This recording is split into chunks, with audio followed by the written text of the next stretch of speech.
ఊడలమర్రి దయ్యాలకు స్థావరమా?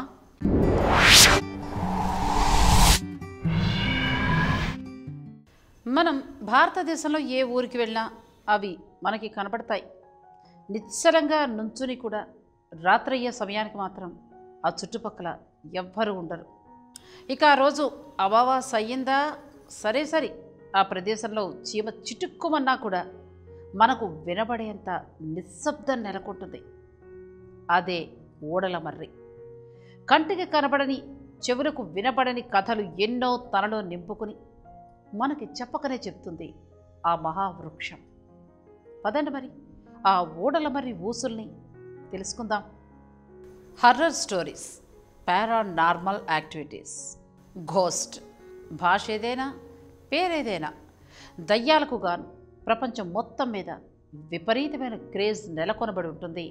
మరి అదేంటో తెలియదు, కానీ మనల్ని మనం ఎంత కట్టడి చేసుకుందాం అని అనుకున్నా, ఎంత వారించాలి అని అనుకున్నా, దయ్యాల కథలంటే మనకి భయమని తెలిసినా కూడా, నిద్రలేని రాత్రులు భయంతో గడుపుతాం అని అర్థమైనా కూడా, దయ్యాల కథలు అనేవి ఎప్పటికీ మన హాట్ ఫేవరెట్.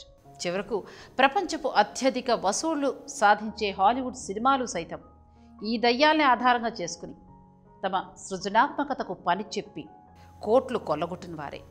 అలా పల్లెల నుండి పట్టణాల వరకు దయ్యాలకు స్థావరంగా ఉంటాయి అని చెప్పినా కూడా, ఆధ్యాత్మికంగా మర్రి చెట్టుకు ఒక ప్రత్యేకమైన స్థానం ఉంది. చెట్టు మీద దెయ్యం నాకేం భయం అని సరదాగా వేసుకునే చలోక్తులు కూడా ఈ చెట్టును ఉద్దేశించి వచ్చినవే. మర్రి చెట్టు, చింత చెట్టు ఈ రెండు రాత్రవగానే తమ దైవత్వాన్ని కోల్పోయి దెయ్యాలకు స్థావరాలుగా మారిపోతాయి అన్న ప్రచారం చాలా ఉంటుంది ఈ ఆధునిక రోజుల్లో కూడా. ఆధ్యాత్మిక పరంగా చూస్తే ఈ చెట్టు శ్రీకృష్ణుడికి చాలా ఇష్టమైందిగా చెప్తారు. అందుకు కారణం భగవద్గీతలో ఆయన అర్జునుడికి వెలుబుచ్చిన జీవిత పరమార్థం. పార్థ, మర్రి చెట్టు ఎలాగైతే తన ఓడలను నేల వైపు, వేరుల్ని, మూలాలను ఆకాశం వైపు ఉంచి ఎంతో విలువైన జీవిత పరమార్థాన్ని మనకు అర్థమయ్యేలా చెప్తుంది. నీటిలో మర్రి వృక్షం యొక్క ప్రతిబింబం మనం చూసుకున్నట్లయితే అది నిజానికి వ్యతిరేకంగా ఉంటుంది. మన రోజువారీ జీవితానికి ఇంకా దైవిక జీవితానికి గల వ్యత్యాసాన్ని చూపించగలిగే ఏకైక సజీవ రూపం మర్రి చెట్టు. అలా మర్రి చెట్టు యొక్క గొప్పతనాన్ని గురించి కృష్ణ భగవానుడు అర్జునుడి ద్వారా లోకానికి అర్థమయ్యేలా వివరించారు.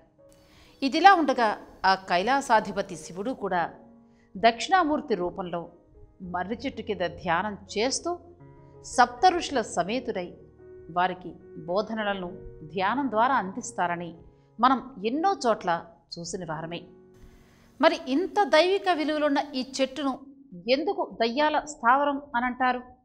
అప్పటి వరకు మన గ్రామాల్లో రచ్చబండ, ఆటలు, పాటలు లాంటి విషయాలకు వేదికగా మారిన ఈ ప్రదేశం రాత్రవగానే ఎందుకు శ్మశాన నిశ్శబ్దాన్ని కలిగి ఉంటుంది అనే ప్రశ్నకు సమాధానం మన పురాణాల ప్రకారం ఈ చెట్టు శాపానికి గురైనప్పుడు తన దివ్య తేజాన్ని ప్రతిరోజు రాత్రి కోల్పోతుంది అని. పీడనకు కేంద్ర బిందువులుగా ఉండే రక్త పిశాచాలు, భేతాళాల స్థావరంగా మారిపోయి కళావిహీనంగా తయారవుతుందని కొన్ని కథలు ప్రచారంలో ఉండడంతో ఒకటికి రెండు కలిపి మన జనమే ఈ కథల్ని ప్రచారం చేయటం ప్రారంభించారు అని చెప్తారు పండితులు. ఇక శాస్త్రీయ వివరానికి వచ్చినట్లయితే ఈ చెట్టు రాత్రి గ్యాస్ ఎక్స్చేంజ్ ప్రక్రియను ముమ్మరం చేసే సమయం రాత్రి ఉండడం, ఇంకా ఇతర చెట్లతో పోల్చి చూసినట్లయితే ఆ కార్బోనేటెడ్ ప్రక్రియ ఎక్కువగా ఉండడంతో మనుషులకు నిరాశ, నిస్పృహ, ఊపిరి అందకపోవటం, ఎవరో తమపై ఉన్నట్లు భ్రమలు కలగడం లాంటివి జరుగుతూ ఉంటాయి. దీనిని మనవారు జ్ఞానలేమితో దెయ్యం అనడం ప్రారంభించారు అని. అలా క్రమేపీ ఊడలమర్రి దయ్యమన్న పేరుతో తన ఆకృతితో భయాన్ని జనాల్లో ఉంచడం ప్రారంభించింది. శాస్త్రాన్ని నమ్మేవారికి ఇది దైవం, ఇంకా దయ్యం. శాస్త్రీయతను నమ్మేవారికి తన శాస్త్రీయ నామం ఫైకస్ మైక్రోకార్పతో.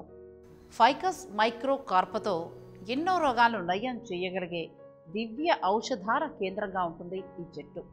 సాధారణంగా రొంప, జ్వరం లాంటి రోగాల నుండి అతిసార వ్యాధుల్ని తగ్గించగలిగే గుణం ఉంటుంది ఈ చెట్టుకు. ఇక ఫిలిప్పైన్స్లో అయితే ఇది రకరకాల దెయ్యాలకు నెలవైన ప్రాంతమని కొన్ని గ్రామాల్లో ఇనప కంచెలు వేసి మరీ తాంత్రిక పూజలు నిర్వహిస్తూ ఉంటారు. ఇది పిచ్చితనం కాకపోతే ఇంకేంటి అని పెదవి విరిచేవారు లేకపోలేదు. ప్రముఖ హైరార్కియల్ నెట్వర్కింగ్ సాఫ్ట్వేర్ బానియన్ వైన్స్ను వారు సృష్టించింది ఈ చెట్టు ప్రేరణతోనే. మరి అంతటి ఆధునికతను ప్రేరేపించగల ఊడల మర్రి తన వంతు దైవత్వంతో ఇంకా భయపెట్టే గుణంతో అడవిలో ఎన్నో జీవులకు ఆశ్రయాన్ని, మన నాగరిక సమాజంలో ఎన్నో అద్భుతాలను తనలో దాచుకుని అలా గాంభీర్యంగా నుంచోగలుగుతోంది కొన్ని వేల సంవత్సరాలుగా. తెలుసుకున్నారు కదా మర్రి చెట్టు యొక్క గొప్పతనాన్ని. మర్రి చెట్టు మీద దయ్యాలుంటాయి, రాత్రి అయ్యేసరికి దయ్యాలు వస్తాయి, ఇవన్నీ ఒక అపోహ మాత్రమే, మూఢ నమ్మకం కూడా. మర్రి చెట్టు గాలి ఆరోగ్యానికి చాలా మంచిది. అది మనకి మేలు చేస్తుంది కాబట్టే దైవత్వంతో సమానంగా చూడడం చాలా మంచిది. ఇటువంటి మరిన్ని ఆసక్తికరమైన విషయాలు తెలుసుకోవాలి అనుకుంటే మా ఛానల్ని సబ్స్క్రైబ్ చేయండి. ఇలాంటి మరిన్ని విశేషాల కోసం మా ఛానల్ని సబ్స్క్రైబ్ చేయండి.